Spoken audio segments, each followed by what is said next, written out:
오늘 이 저녁에도 하나님의 말씀 앞으로 나온 사랑하는 성도님들 한 사람 한 사람 위에 하나님의 은혜가 함께 하시기를 바랍니다. 계속되는 비대면 예배 가운데 때로는 저는 여러분의 모습을 볼 수 없고 또 그러나 여러분은 저의 모습을 볼 수 있으시기 때문에 사실은 이 관계 가운데, 이 화면 가운데 또 많은 어색함과 어려움이 있습니다. 그러나 우리가 서 있는 자리, 제가 이곳에서 말씀을 전하고 또 여러분이 앉아 있고 또 여러분이 예배하는 그 자리에서 주의 성령님께서 우리 가운데 동일하게 일하시기에 그 성령님의 일하심을 의지하며 오늘도 함께 하나님의 말씀 가운데로 우리를 변화시키시는 하나님의 은혜 가운데로 나아갈 수 있는 저와 여러분의 삶이 되기를 주님의 이름으로 축복합니다. 코로나19 팬데믹을 지나면서 인간은 다소 불편해진 삶을 살고 있습니다. 여러 가지 제한들도 많아지고요. 접촉, 또 우리가 하던 일들, 우리가 지금까지 아무렇지 않게 너무나 당연하다시피 했던 것들을 우리는 하지 못하게 되었습니다. 그와는 달리 자연은 조금 편안함을 찾아가는 것 같습니다.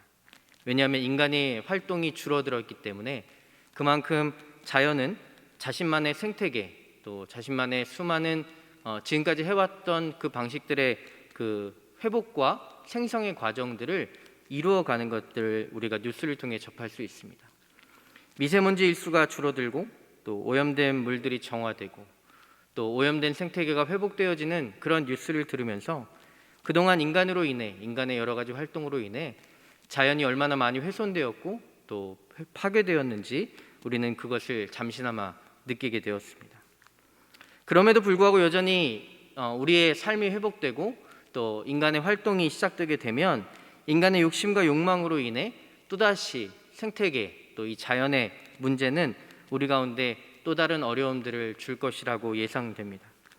지금도 세계 곳곳에서 이상기후가 일어나고 있습니다. 우리나라는 물론 또 유럽, 서유럽에서는 정말 수백 년 만에 홍수도 일어나고 또 수많은 자연재해, 또 가뭄, 또 수많은 산불, 이러한 일들로 자연의 환경, 또 앞으로의 기후 문제, 또 탄소 배출, 이런 수많은 문제들이 우리의 삶에 영향을 미치고 있고 또한 앞으로도 영향을 끼칠 것이라고 예상합니다. 인간은 아주 오래전부터 이 자연이라는 것, 이 자연 속에 신이 있다라고 생각하고 이 자연 속에서 신을 찾아왔습니다. 해, 달, 산, 강, 바다, 나무, 이런 수많은 자연들 속에서 자신들이 스스로 해결할 수 없는 문제들, 이 자연이 자신들에게 답이 있다라고 생각하고 그 자연에게서 신을 찾았던 것이죠. 우리가 이 자연이라고 하는 한자어에서 알 수 있지만 스스로 존재하는 것들이라고 이 자연의 것들을 생각했습니다.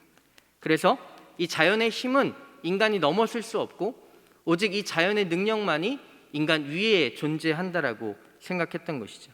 그래서 그것을 숭배의 대상으로 삼기도 하고 인간의 유한성 때문에 이 자연에 대한 자신의 삶의 의존성을 키워왔던 것들이 바로 인간의 존재입니다. 또한 인간은 유한합니다. 인간이 이 세상에서 살아가는 시간들은 이 세상의 역사에 비하면 굉장히 점과 같은 시간들을 살다 가죠.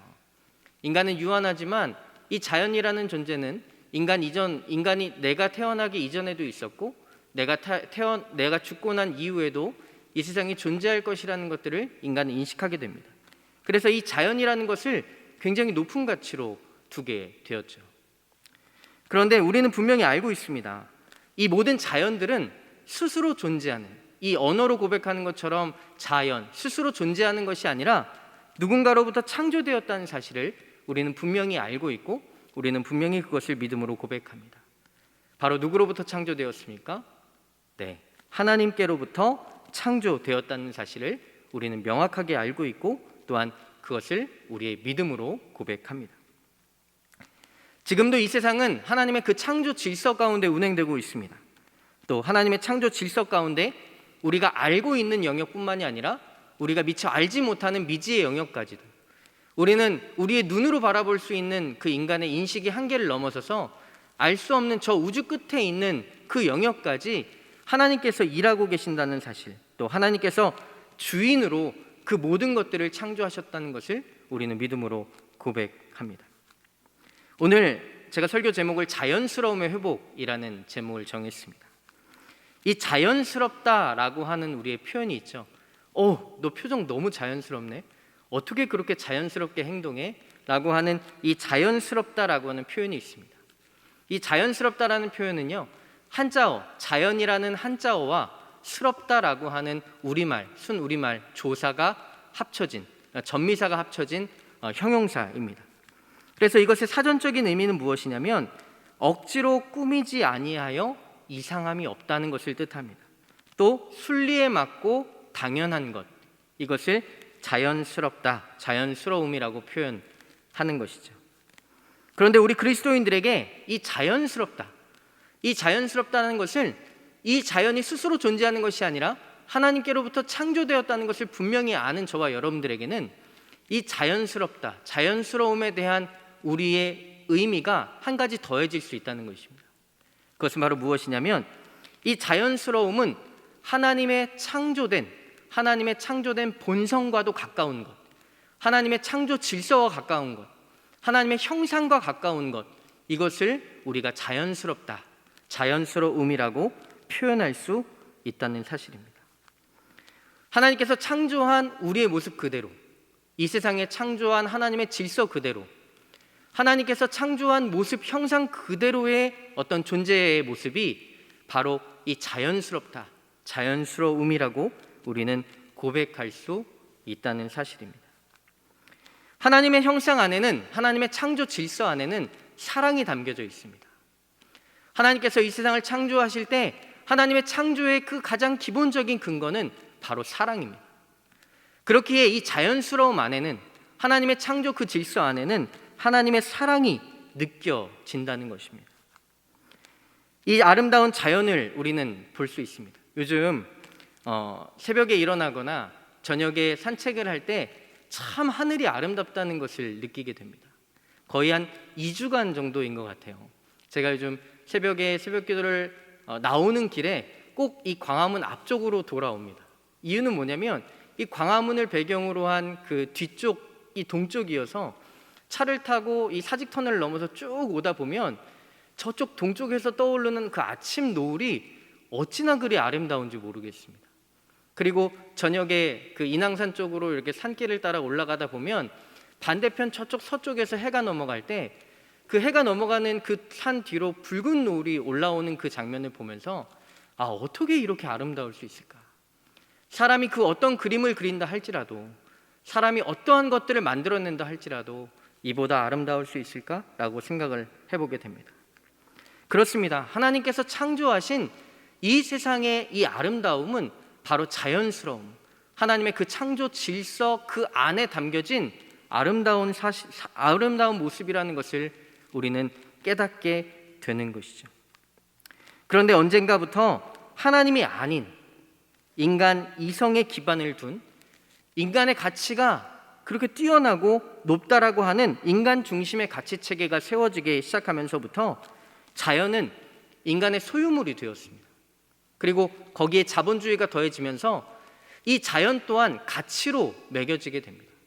그래서 우리에게 이익이 되면 그것들을 함부로 훼손하고, 나에게 유익이 되고 인간에게 이익을 가져다 줄 수 있으면 그것을 마음대로 사용하기 시작합니다. 훼손하기 시작하고 또 많은 것들을 파괴하기 시작합니다. 또 인간이 원하고 추구하는 그 아름다움을 만들기 위해서 하나님께서 창조하신 자연 그대로의 자연스러움의 아름다움을 깨트려 버리기 시작한다는 것입니다. 우리 그리스도인들은 하나님이 창조하신 그 본래적인 가치를 찾아가는 사람들입니다. 이 세상에서 이야기하고 이 세상의 가치, 특별히 사람이나 자연이나 이 세계에 대해서 돈과 물질적인 서열을 매기고 그 안에서 돈과 물질적인 가치를 만드는 그런 가치를 쫓아가는 사람들이 아니라 바로 하나님의 형상을 회복해가는 그러한 사람들입니다. 왜냐하면 이 세계가 하나님께로부터 창조되었다는 것을 분명히 믿음으로 고백하고 있는 사람이기 때문이죠. 우리의 그리스도인의 삶은 이와 같아야 합니다. 그 존재가 가지고 있는 본래적인 가치, 하나님이 창조하신 그 아름답고 선한 가치를 우리는 찾고자 애쓰고 또 그것을 위해서 우리의 삶을 들여 사용해야 한다는 것입니다. 이는 하나님의 형상을 회복하는 삶입니다. 하나님이 창조하신 내 모습, 그 모습은 너무나 아름답고 귀한 것입니다. 그런데 오늘날 우리가 이 시대를 살아가면서 세상이 원하는 것, 또 다른 사람이 원하는 것, 끊임없는 비교와 끊임없는 이 세상이 원하는 그 가치 추구를 위해서 내 자신이 가지고 있는 본래적인 모습, 내 자신이 가지고 있는 본래적인 하나님의 형상을 때로는 우리는 비교하며 때로는 비난하며 원망할 때가 있다는 것입니다. 그러나 우리는 그 누구도 한 사람 예외 없이 이 세상에 존재하는 모든 사람들은 하나님의 형상으로 창조된 존귀하고 아름다운 존재라는 사실을 기억해야 합니다. 우리가 그 눈으로 사람들을 바라볼 때 우리는 하나님의 사랑으로 사랑할 수 있으며 또 서로를 용납할 수 있고 또 서로를 화해해 갈 수 있고 하나님의 나라를 함께 꿈꾸며 이루어갈 수 있게 된다는 것입니다. 사실 우리는 우리가 만나는 수많은 문제, 고통 이 가운데에서 끊임없이 비교되고 또 우리는 비교하며 살아갑니다. 그로 인해 우리는 불만족 가운데 살아가죠. 수많은 만족과 행복이 있음에도 불구하고 우리는 우리가 맞닥뜨리는 수많은 문제들 속에서, 어려움들 속에서, 고통들 속에서 누군가와 비교합니다. 그러면서 끊임없이 내 자신이 불행하다 느낍니다. 이는 하나님의 창조하신 자연스러운 모습이 아닙니다. 비교는 끊임없이 누군가를 비난으로 이끕니다. 그래서 우리 자신을 억지로 꾸미도록 만드는 것이죠. 제가 대학원 시절에 MBTI라고 하는 이 성격 유형 검사를 공부한 적이 있습니다. 그 성격 유형 검사는 칼 융이라고 하는 심리학자의 심리학을 기반으로 하는데요. 이 칼 융이라고 하는 심리학자는 이렇게 이야기합니다. 인간은 날 때로부터 자신만의 특별한 기질을 가지고 태어난다. 융이라고 하는 심리학자는 이 크리스찬니티, 기독교 신앙에 기반을 하고 있는 심리학자인데요. 하나님의 창조 형상, 이 창조주께서 우리가 이 땅에 태어날 때 각자가 가지고 있는 아주 특별함을 가지고 이 세상에 우리를 보내셨다라는 것입니다. 우리가 이 세상에 존재할 때는 우리 각자가 아주 특별함, 매우 고귀함, 아름다운 그 기질을 가지고 태어나는 것이죠. 그런데 이 모습들이 왜곡되기 시작합니다. 왜 왜곡되기 시작하냐면 때로는 부모로부터, 때로는 사회로부터, 친구들로부터 무엇인가 내 역할을 요구받게 됩니다. 너 이렇게 살아야 돼. 이게 올바른 사람이야. 이게 착한 사람이야. 이게 괜찮은 사람이야. 이게 좋은 사람이야. 라고 하며 그 사람이 가지고 있는 특별함, 아주 그 사람이 가지고 있는 소중하고 아름다운 기질이 누군가로부터 판단받게 되고 비교받게 되고 비난받게 되기 시작합니다. 그러면서 우리는 자연스럽게 내 자신을 억지로 꾸미기 시작합니다. 가짜의 모습, 또 가면을 쓰고 우리는 행동하게 되는 것이죠.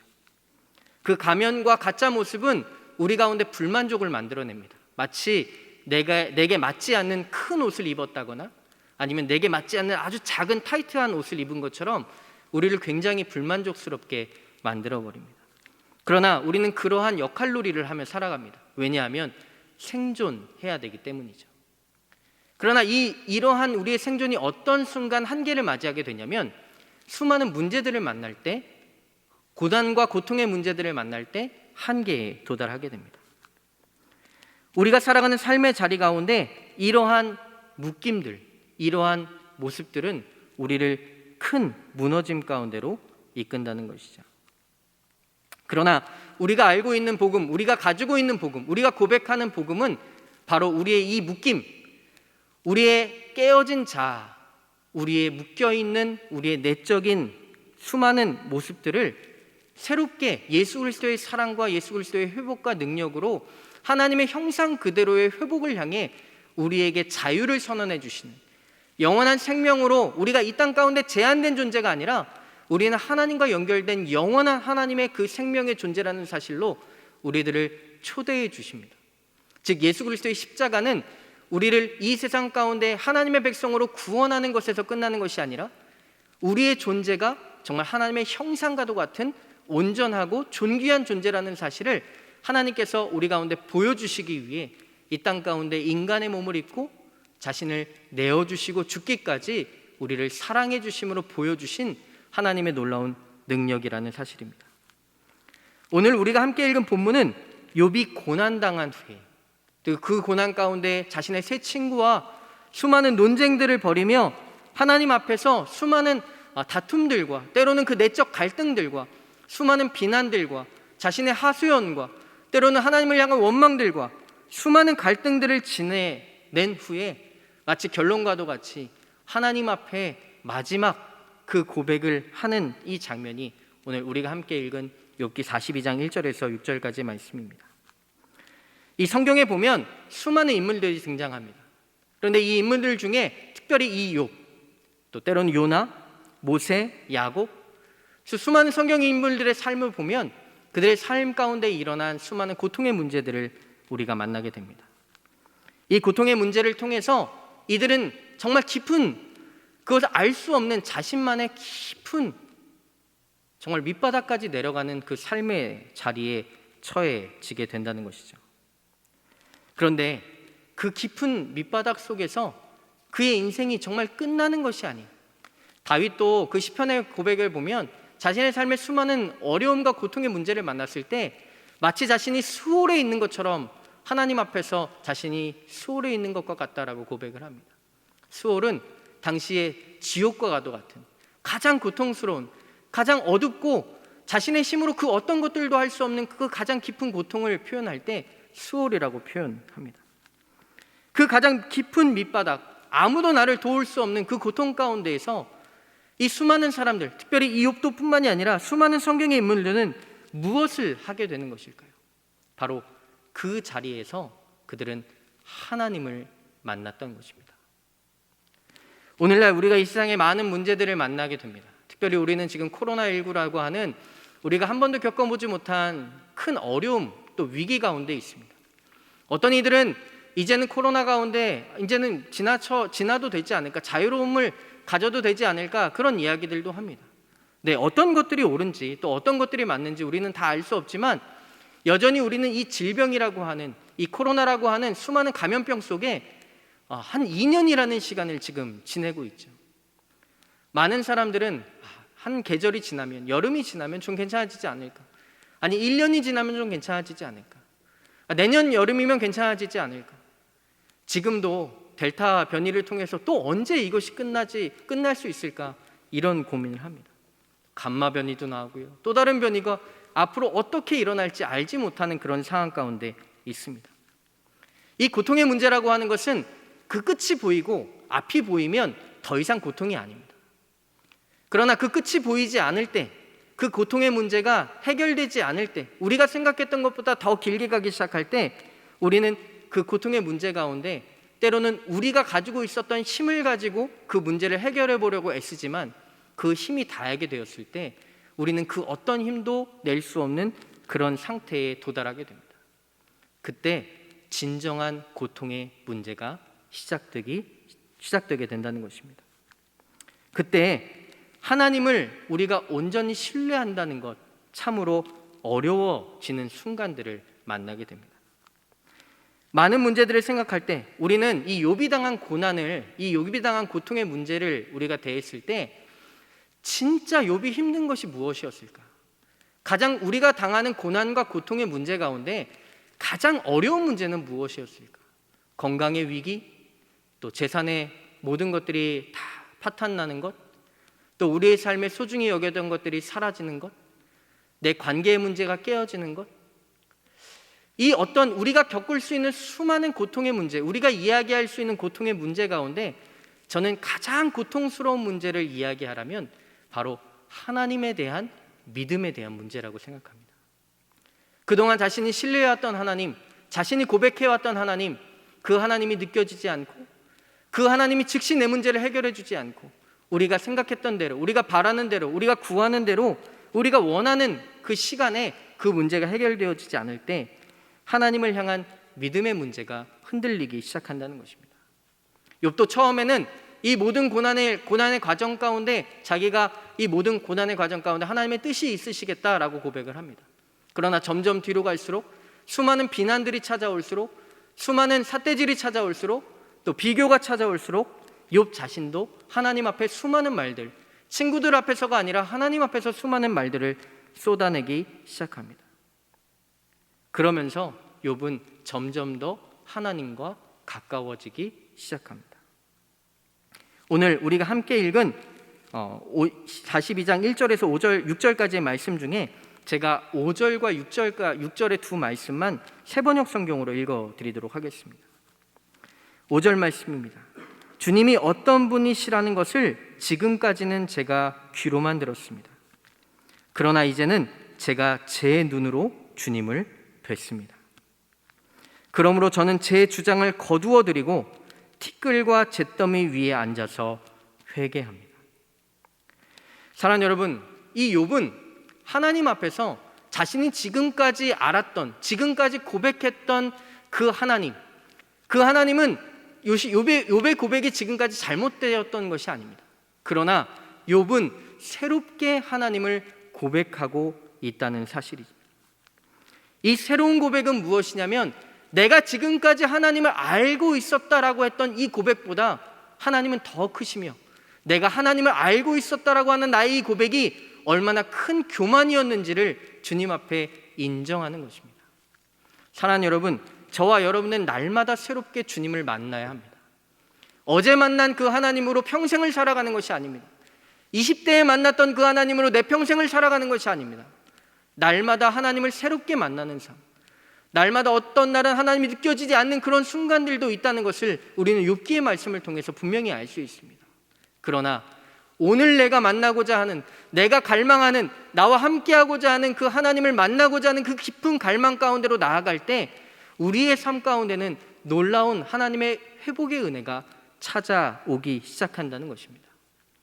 우리는 모든 문제들을 만날 때 답을 찾으려고 합니다. 이러한 문제가 왜 내게 일어났을까?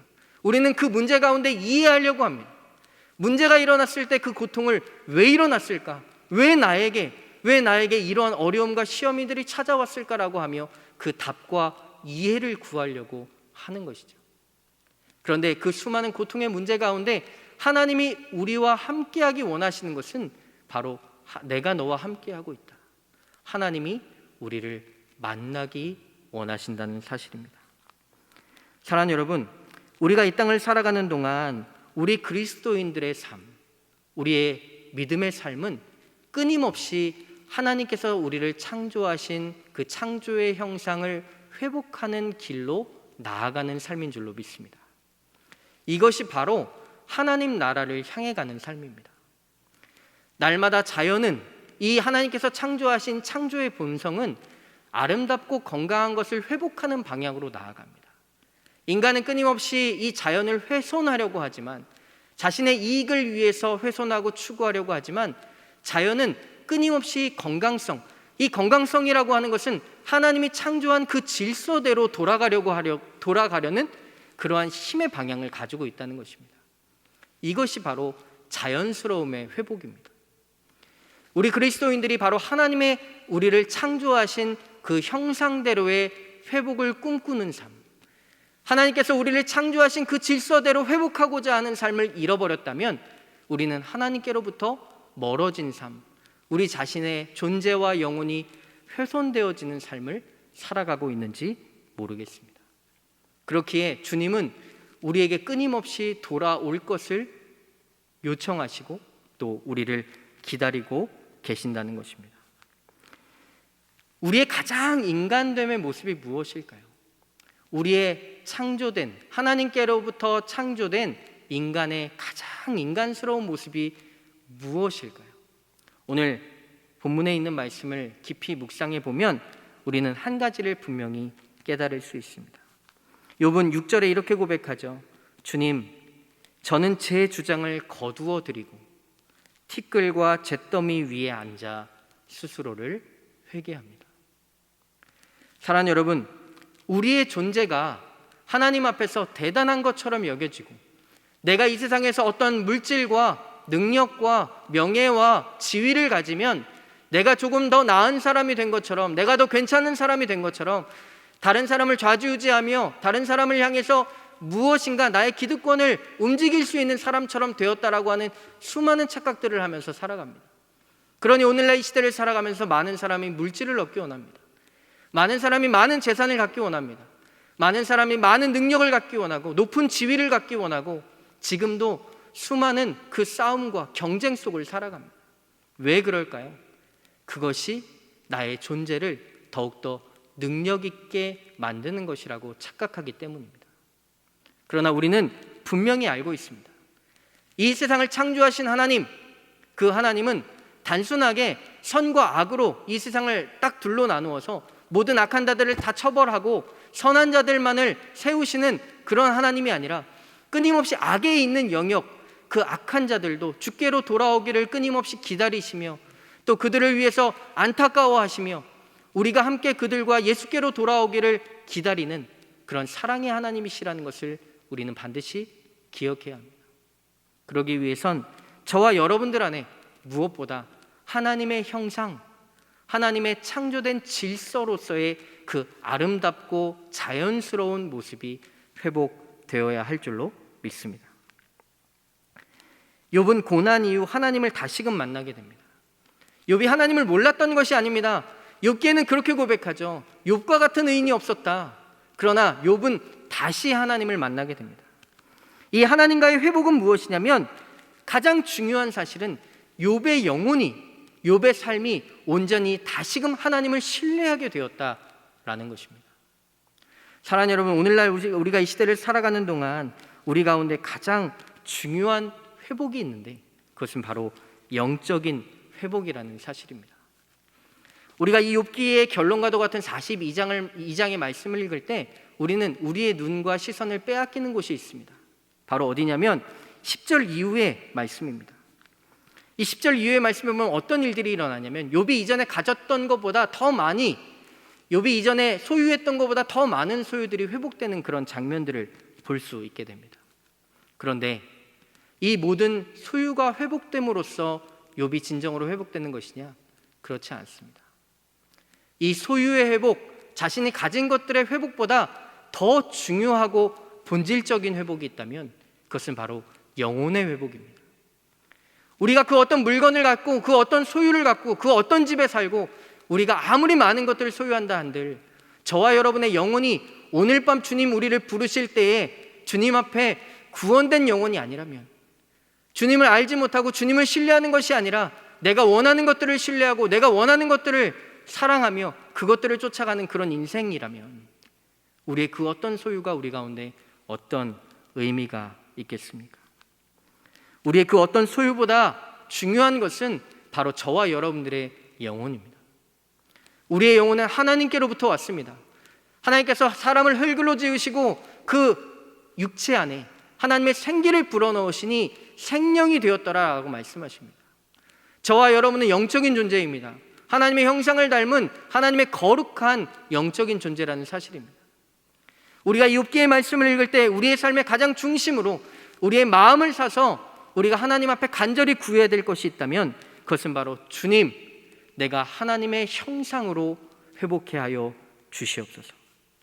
고통은, 아픔은 늘 우리 곁에 있습니다. 아니, 이 코로나가 끝난 이후에도 우리에게 또 다른 고통의 문제가 찾아올 수 있습니다. 우리는 그 속에서 우리 자신, 정말 하나님께서 창조하신 그 모습 그대로의 나를 하나님의 그 말씀의 거울에 비추어 하나님의 그 형상대로 회복하기 위한 갈망함이 있어야 할 것입니다. 우리는 언제 이 마스크를 벗으면 좀 시원해질까? 언제 사람들을 만나서 밥을 먹으면 좋아지게 될까? 우리는 이러한 것들을 꿈꿉니다.